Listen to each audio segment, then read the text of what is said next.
L'inconscient collectif de Carl Gustav Jung, un concept fondamental pour bien comprendre la psychologie analytique. Selon Carl Gustav Jung, l'inconscient collectif est constitutif de notre humanité, de notre système de pensée et de notre psychologie. Il génère les symboles qui rendent possibles les récits et les civilisations. C'est ce qui nous permet de conceptualiser les choses. On retrouve cette idée chez d'autres penseurs avant Jung, mais lui en a fait un concept véritablement central, et il s'agit d'une notion importante quand on s'intéresse à l'onirologie. En effet, l'inconscient collectif va nous parler du symbolisme de la pensée humaine. Et donc, en rêve, qu'est-ce qu'on étudie?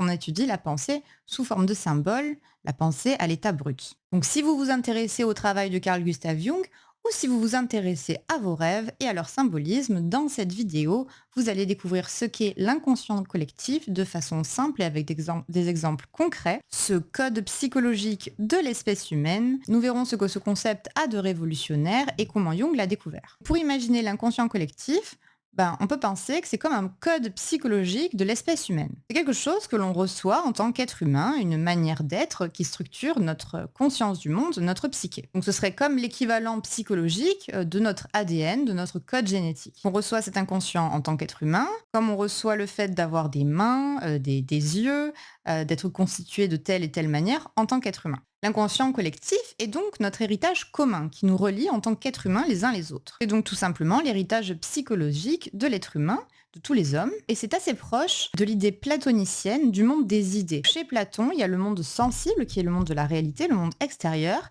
et il y a le monde intelligible qui est le monde des idées, donc le monde des concepts avant qu'ils soient exprimés par la parole ou rendus concrets dans la matière. C'est un petit peu pareil, l'inconscient collectif, ce sera ce monde des idées, d'où proviennent tout ce qu'on dit, tout ce qu'on imagine, tout ce qu'on crée, et d'où finalement le monde tel qu'il est aujourd'hui façonné par l'humain, il va provenir de l'inconscient collectif. Également les choses belles, mais également les choses terribles, également les guerres, également la destruction de la nature qu'on connaît aujourd'hui. Tout ça est rendu possible parce que c'est possible de le conceptualiser, et ce qui permet justement de conceptualiser tout ça, c'est l'inconscient collectif. La manière dont notre psychisme est paramétré. Et c'est cet univers intérieur propre à la nature humaine qui nous intéresse particulièrement quand on étudie les rêves et la psychologie analytique, appelée aussi psychologie des profondeurs. Donc l'inconscient collectif est un cadeau de naissance que nous recevons en tant qu'être humain en venant au monde. Mais le monde n'a pas toujours ressemblé à ça, à ce qu'il est aujourd'hui. Ainsi, l'inconscient collectif de l'homme moderne n'est pas exactement le même que celui de l'homme contemporain ou que l'homme du Moyen-Âge, que l'homme préhistorique ou l'homme de l'Antiquité. Et d'après Jung, l'homme, en avançant dans l'histoire, gagne en conscience puisqu'il porte l'héritage des siècles passés, l'héritage de l'histoire de l'humain. Alors comment Carl Gustav Jung en est venu à cette théorie? Comment il a découvert l'inconscient collectif? Il a commencé à observer ces structures en tant que psychiatre, travaillant avec des personnes souffrant de troubles psychotiques. Il a commencé à observer des structures qui étaient quand même similaires. Il s'est rendu compte que souvent les délires pouvaient se ressembler. Ils avaient des schémas communs, et même parfois ils pouvaient faire appel à des références mythologiques que les patients ne pouvaient pas connaître. Et c'est quelque chose qu'il a observé également dans les rêves, notamment en étudiant les rêves des enfants. Certains rêves d'enfants se rapprochent fort de certains récits fondateurs.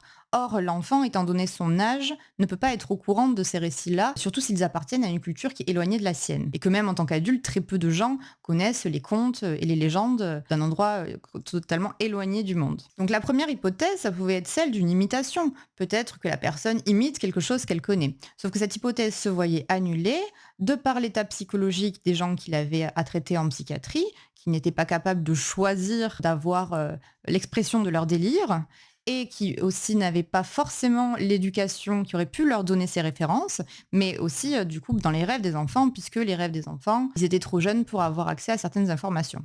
Il en est venu à la conclusion que tous les êtres humains, quel que soit leur âge, devaient posséder en eux cette capacité à générer des symboles, à créer avec le langage symbolique, métaphorique, du conte, du mythe, de la légende, quelque chose qui exprime ce que vit son âme. Ces formes universelles, Jung va les appeler des archétypes. Donc qu'est-ce qu'on trouve dans l'inconscient collectif? On trouve ces possibilités de générer un discours. Et ces possibilités-là, ce sont les archétypes. Je vais faire une vidéo plus spécifiquement sur les archétypes, mais les archétypes, c'est les grandes tendances de l'âme humaine, c'est l'amour, c'est l'âme, c'est la mort, c'est le guide, le sage, c'est la loi, c'est l'autorité, c'est toutes les grandes tendances de l'âme humaine, ce sont des archétypes. Et ces archétypes, ils s'expriment sous forme de symboles, notamment dans les rêves et donc dans les délires. Donc Jung a commencé à être mis sur la piste de l'inconscient collectif par des symboles proches, des symboles qui pouvaient se ressembler d'une culture à l'autre, mais également en allant plus loin par des archétypes proches. C'est-à-dire qu'un archétype peut s'exprimer de manière proche, avec des symboles qui se ressemblent, mais des fois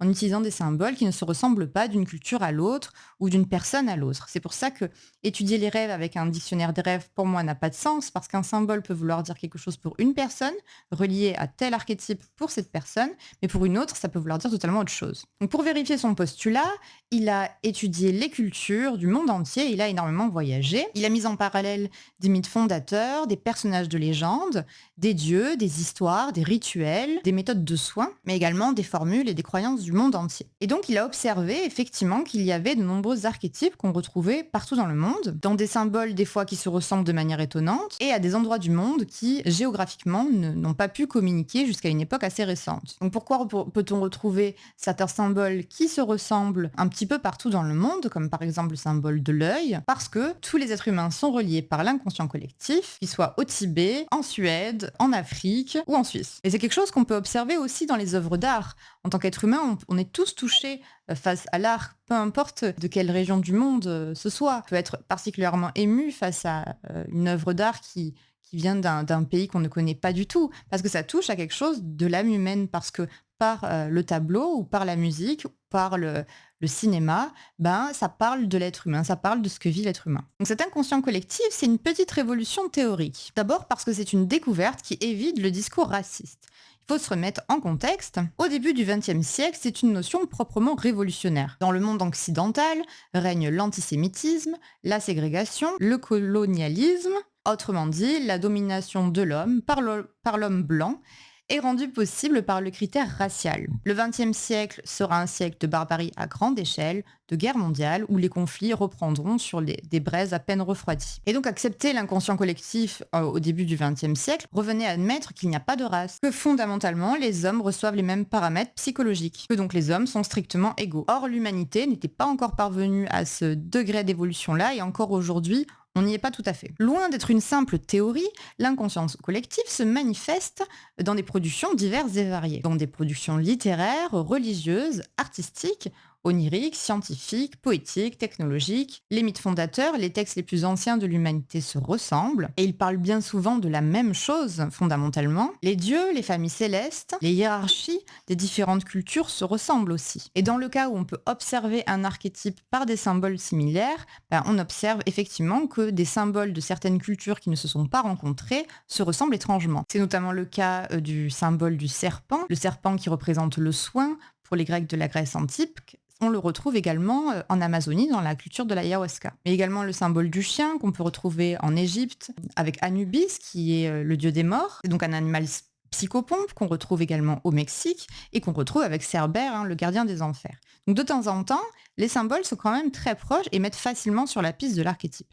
Mais d'autres fois, c'est pas si simple. On peut avoir des symboles assez variés et qui relient un même archétype. Et puis l'inconscient collectif, étant quelque part ce qui précède la conscience collective, c'est-à-dire l'état de conscience de l'humanité, on voit dans le monde émerger assez régulièrement des découvertes simultanées en même temps à des endroits du monde où les personnes ne se sont pas rencontrées et ne se connaissent pas forcément. Donc de la même manière qu'en tant qu'être humain, nous avons un inconscient personnel qui raconte notre histoire, en tant qu'espèce humaine, nous avions un inconscient collectif qui raconte notre histoire d'être humain. Voyons maintenant donc des exemples concrets.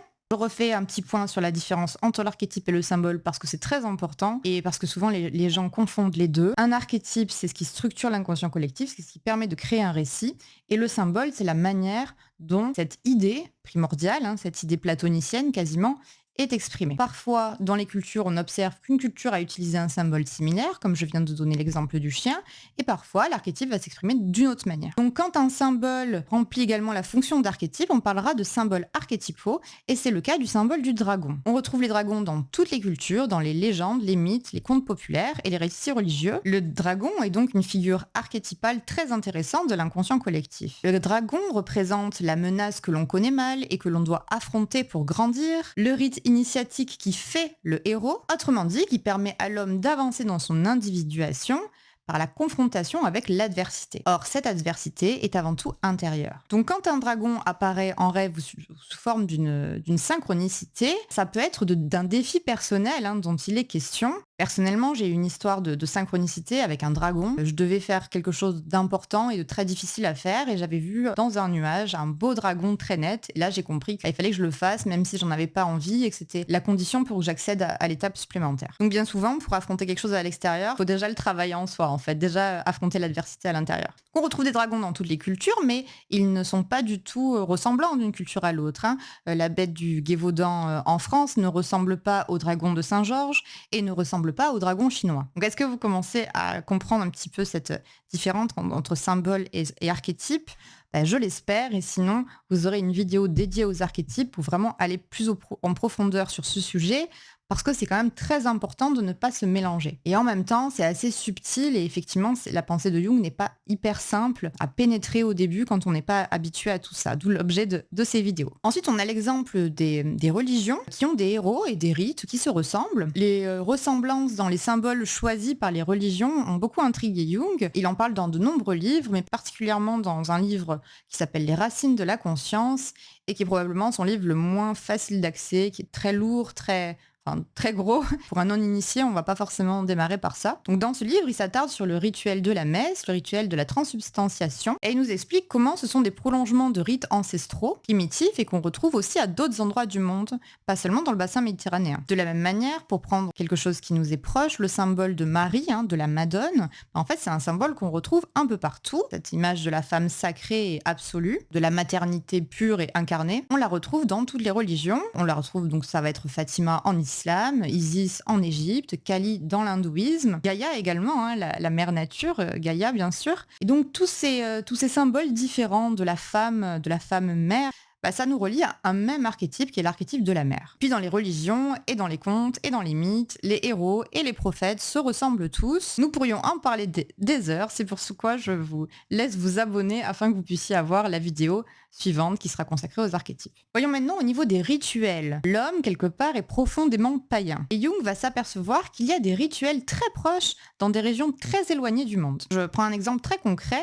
Quand il était petit, il avait fabriqué un petit bonhomme avec un haut de forme, je crois, une petite veste. Je suis plus très sûre de ces petits détails-là, mais bref, il avait inventé un petit bonhomme à qui il attribuait un pouvoir protecteur. Ça le protégeait, c'était comme une amulette. Et il avait inventé ça tout seul, comme un enfant invente son monde et ses petits fétiches. Quand il commençait à voyager, il a découvert les totems et les pierres d'âme. Et il repensait à son petit bonhomme. On retrouve cette tradition du petit bonhomme de Jung, mais également des pierres d'âme, au Guatemala sous le nom des poupées tracas. Ces poupées tracas, aujourd'hui, sont un petit peu connues des jeunes parents comme moi, parce qu'elles ont été popularisées par un livre d'Anthony Brown qui s'appelle Billy Sebil. C'est des petits poupées qu'on met à côté de soi ou sous l'oreiller, et quand on a des préoccupations, avant de s'endormir, on va leur confier nos soucis, nos tracas, et comme ça, après, ça va aller mieux. Et donc, ces poupées tracas, ou ce petit bonhomme de Jung, sont des amulettes qu'on retrouve dans toutes les cultures, et le fait même de la fabrication d'une amulette témoigne bien de cet inconscient collectif qui nous lie. Enfin, sachant que l'inconscient collectif est ce qui précède la conscience collective, de la même manière que notre inconscient personnel est ce qui précède notre conscient, la conscience du moi, ça pourrait expliquer pourquoi il y a des découvertes qui apparaissent dans le monde au même moment et qui sont faites par des gens différents. Donc voici quelques grandes découvertes qui ont eu lieu dans des continents différents et quasiment à la même époque. Selon moi, elles pourraient être révélatrices du niveau d'évolution quelque part de la conscience collective. Et puis elles sont le reflet de ce qui s'agite dans l'inconscient collectif. Donc je pense à la controverse de Gray et Bell autour de l'invention du téléphone, mais également à celle du calcul infinitésimal inventé en même temps par Leibniz et par Newton. Je pense à la théorie de la sélection naturelle proposée au même moment par Darwin et par Wallace. C'est comme si, à un moment donné, la conscience humaine était prête à recevoir ces avancées. Mais il y a également bien sûr le contexte technologique, tout ce qui a précédé et qui rend possible concrètement d'arriver à ces avancées. Et puis tout d'un coup, paf, ça y est, ça surgit, quelque chose est découvert. Et donc pour moi, ces découvertes simultanées, c'est comme des marqueurs de notre évolution. À une autre échelle, et non pas en termes de découverte, mais en termes de rêve, le même phénomène de simultanéité est observable. Et dans les années 30, c'est Charlotte Beradt qui a fait un travail colossal pour justement témoigner de ça. Donc elle vivait en Allemagne, donc dans l'Allemagne de Hitler, et elle était juive. Et à partir de la fin des années 20 jusqu'à son exil à la fin des années 30 pour les États-Unis, elle a collecté discrètement plus de 300 rêves de Berlinois de milieux socioculturels différents. des juifs et des non-juifs. Elle a regroupé tous ses rêves dans un livre, donc bien plus tard, puisqu'il a été publié seulement dans les années 60, un livre qui s'appelle Rêver sous le Troisième Reich. Et elle a commencé à faire ça parce qu'elle s'est dit, il se passe des choses dans le pays, des choses graves, je sens qu'il se passe quelque chose de très grave. À la fin des années 20, le projet de la solution finale de la Shoah n'était pas encore conceptualisé, c'était pas encore sur le papier, mais elle avait senti qu'il y avait quelque chose de très grave et elle s'est dit, il faut que je vérifie, mais à mon avis, notre âme, en tant qu'Allemand, notre âme est touchée. Notre âme sent qu'il y a quelque chose, notre âme peut l'exprimer. Et elle avait raison. Dans les rêves qu'elle choisit d'aborder dans son livre, on observe bien que l'atmosphère onirique des Allemands des années 30 présage la catastrophe à venir. Il y a même des rêves qui annoncent de manière assez claire ce qu'il va se passer bien avant que ce soit également en route. Donc qu'est-ce que ça veut dire ? Ça veut dire que l'inconscient collectif des Allemands des années 30 et même de la fin des années 20 avait intégré la menace avant que les personnes en aient conscience réellement. C'est comme si l'inconscient collectif est en mesure de savoir ce qu'il va advenir, quelle est la direction que l'humanité est en train de prendre avant qu'on en prenne conscience et qu'on prenne vraiment toute la mesure du danger. Donc ces rêves qui parlent du groupe, de l'humanité, qui aborde quelque chose qui est commun à plein de gens, on les appelle les grands rêves. Et je ferai une vidéo aussi là-dessus. Vous avez donc compris que l'inconscient collectif est la base large de la pyramide de l'appareil psychique, gardée par le sphinx du rêve et son langage symbolique. Intégrer ce concept à notre vision du monde nous rapproche, il me semble, de notre humanité. Quelque chose de fort nous lie, auquel chacun participe. Et chaque personne est une partie de l'histoire. Merci d'avoir regardé cette vidéo. Si vous aussi vous voulez comprendre vos rêves, je vous propose d'accéder à un cours gratuit en cliquant sur le lien dans la description. Je vous expliquerai comment apprendre à interpréter vos rêves sans dictionnaire des rêves et ainsi à mieux comprendre ce qu'il se passe dans votre psyché. Pensez à vous abonner à la chaîne pour avoir la vidéo suivante sur les archétypes et toutes les autres. Voilà, merci.